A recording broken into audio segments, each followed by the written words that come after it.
አንተ ምንድነው የምትሰራው? በቃ ምንም አልሰራም። እግሬን እያመመኝ ስለሆነ አሁን አቋርጬዋለሁ። እግሬ በጣም እየከበደኝ ነው። ምንድነው የእግር ችግር? በቃ ይሄ ኦፕሬሽን መሆን አለበት። ኦኬ። ይሄ በጣም አብጧል ይሄ እግሬ ማለት ነው። ሳስተኛው እንደዚህ ትንፍስ ይላል። ውጭ ሀገር ራሱ ቀዶ ሕክምና ይደረግ ምናምን ብለው ነበር። አቅምም የለኝም እዛ ድረስ። እኔም የት ታከምከው?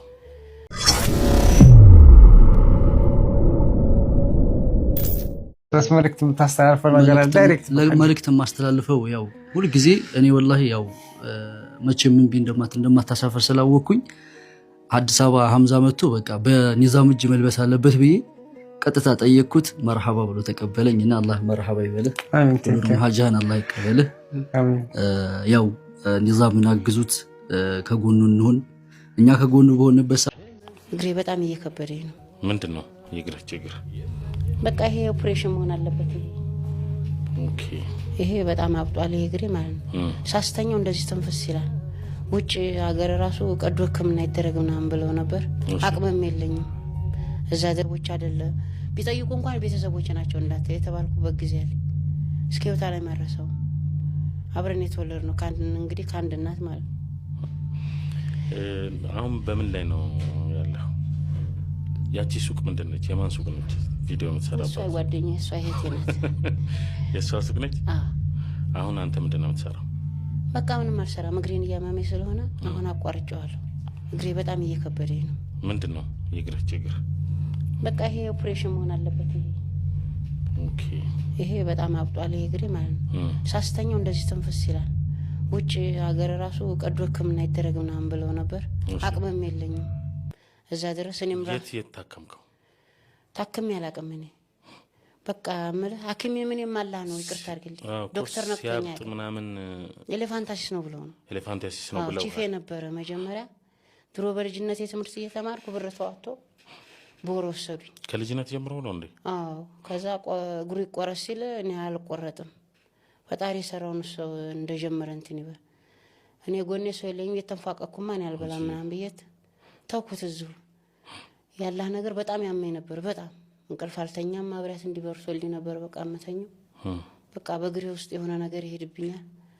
አሁን አላህ ሻሃዳ ቢየሰሰ እንትን ስል ያ ውስጡን የሚረብሸኝ የሚሄድብኝ ነገር የለም። ድምጽ የለም ምን የለም።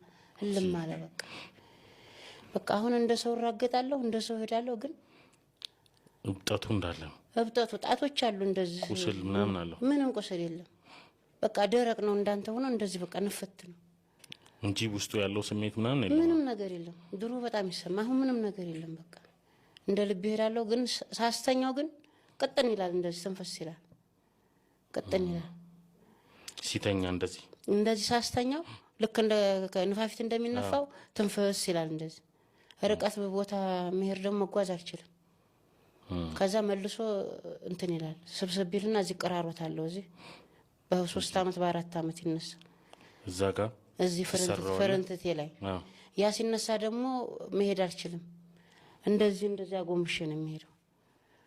በ4 አመት ምናምን ይነሳል። በየ4 አመቱ ማለት ነው። አዎ ርቀት አሁን በቃ እንደ ሰው ልሄድ ብዬ እንትን አልችልም። በቃ ምንም አይነት እንትን የለውም፣ ህመም የለውም። በቃ በጣም ይከብደኛል። በቃ አሁን እኔ እንደው አላህ ብሎት አሁን ከዚህ ከእንትን እንደመጣሁ ኦፕሬሽን ይደረጋል ብለዋል። በነገራችን ላይ እስከዛሬ ምን እየፈራሁ ነው።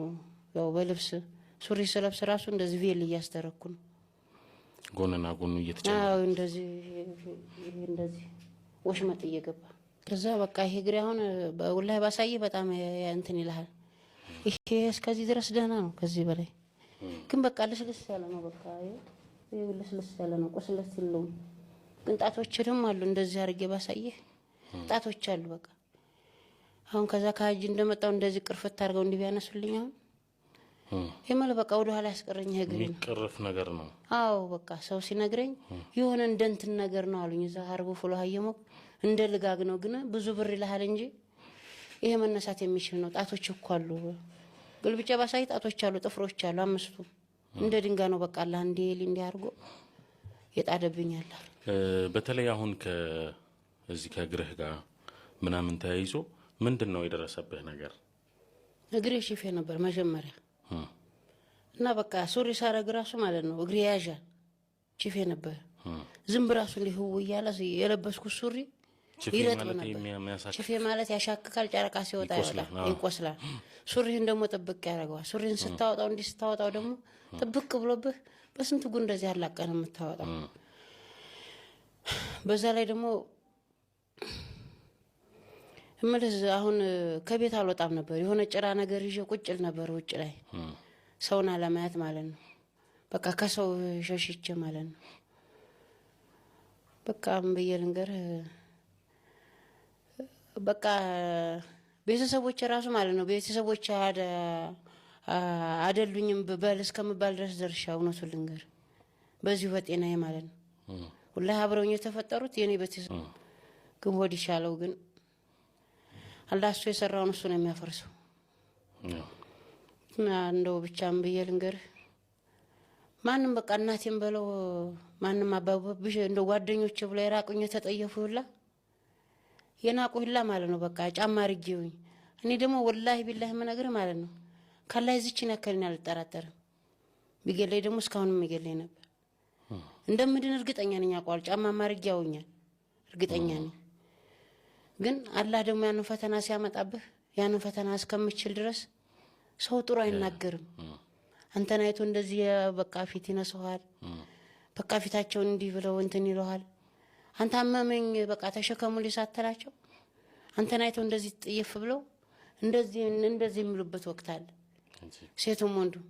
ከዛ እንደዚህ ራሴን መለከትና በቃ እንደዚህ ተክዝና በቃ አለቅሳለሁ ብቻ